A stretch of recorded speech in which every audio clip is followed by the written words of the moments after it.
This is Kreskin, and of course you know me as the Amazing Kreskin, and it would be very inappropriate, and I would consider also very short-sighted if I didn't realize the contemporary setting and what is in the air right now, which is really around the corner. That's Halloween, which is one of my favorite holidays. I have a great tradition about Halloween. It doesn't top Christmas, but it's extremely special. And I'm reviewing a movie. I'm attempting to review a movie because evidently the movie perplexed me, which showed that it was a fairly powerful scenic display.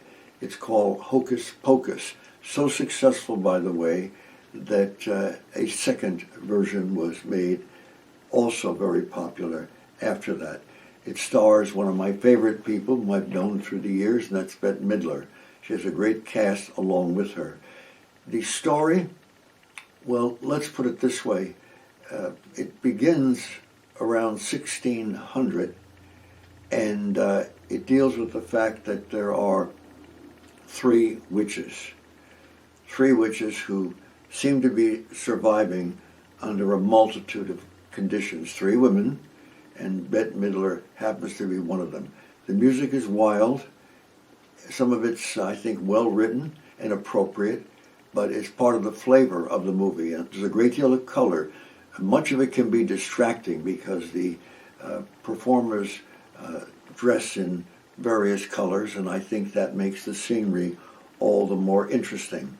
I have to point out that these three witches have a spell on them, which in some respects they're trying to overcome and release themselves with. They believe that if they're in a certain prison setting, they can be released of the spell. Time goes by. I'm not going to say what causes it to. We lose one person in the story who becomes his own witch, I suppose, but at the same time, 300 years later, recently, they're back in the setting again and still seeking to avoid problems in their lives. Now, they're only witches, so I guess we shouldn't be that concerned about them.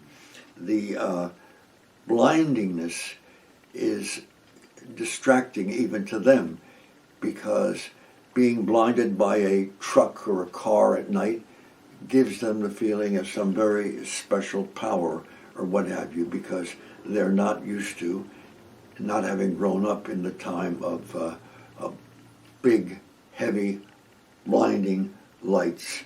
They even avoid stepping into a black surface because they're given the impression that this has some evil power over them, and they could be whisked away by the deadliness of this puddle of black power.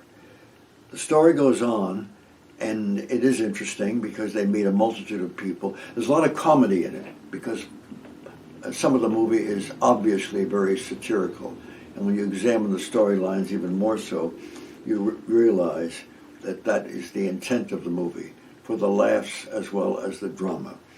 Finally, the latter part of the movie, they are confronted by a certain phenomena, and they, by the way, they try to escape some of the settings they're in. They even, they hope to use a broomstick, but it doesn't turn out to be a broomstick.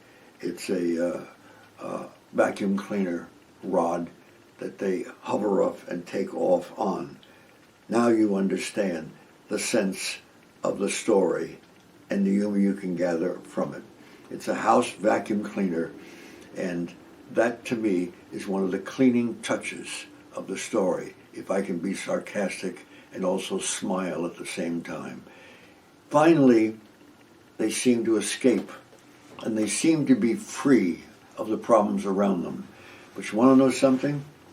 Even then, they remain witches. So those of you who like witchcraft stories, and I enjoy them, this one I found rather confusing, but at the same time, it is refreshing. and I think you'll find it most enjoyable.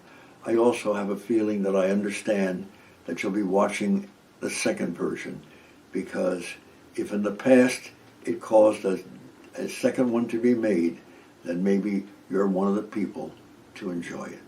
Take care.